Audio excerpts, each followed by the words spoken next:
5 फरवरी talk TV की launching का दिन है। 5 फरवरी इसलिए भी हमारे लिए अहम है कि ये सारे पाकिस्तानी इस रोज कश्मीरी भाइयों के साथ यकजहती का इजहार करते हैं। मैं टॉक टीवी के मुंतजिमीन को मुबारकबाद देता हूं कि आज के तारीखी दिन उन्होंने अपने इस चैनल का लॉन्चिंग रखी और इस 5 फरवरी की हमारे लिए अहमियत इस तरह है कि ये हमारी शाहरग पे जो जुल्म हो रहा है उसको याद करने का दिन है। नाज़रीन गिरामी, मेरी दुआ है कि टॉक टीवी के मुंतजिमीन अल्लाह उनको अजर दे और उनको तौफीक दे कि ये उम्मत को जोड़ने के लिए, उम्मत की बेहतरी के लिए अपने पैगाम को आम कर सकें।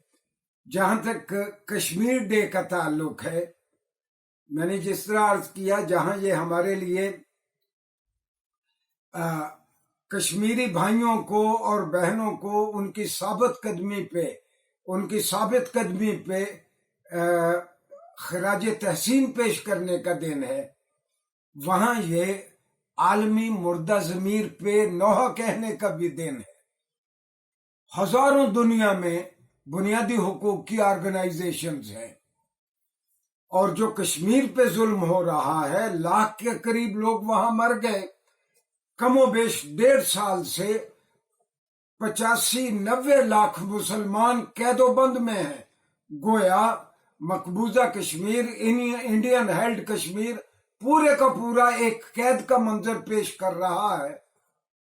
आलमी तंजीमें इसलिए दमसादे बैठी हैं कि जुल्म मुसलमानों पे हो रहा है, लेकिन हम समझते हैं कि अल्लाह की अपनी तदबीरें हैं।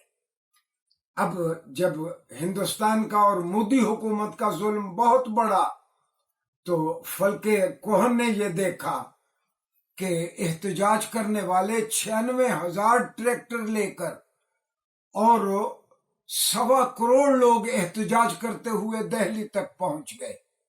इंशाअल्लाहुल अजीज वो दिन अब दूर नहीं है कि हिंदुस्तान की सारी मजलूम अक़वाम हिंदुस्तान से रिहाई भी पाएंगी और पाकिस्तान की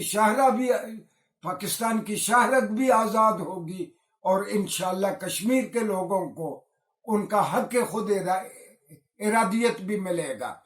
यहाँ मैं ये भी अर्ज करूं कि पाकिस्तान के मंदूब ने कई मर्तबा सलामती कौंसिल में और यूएनओ में शोर डाला कि अक़वाम मुत्तहिदा इस बात को भी डिफाइन करे कि स्टेट टेररिज्म क्या होता है।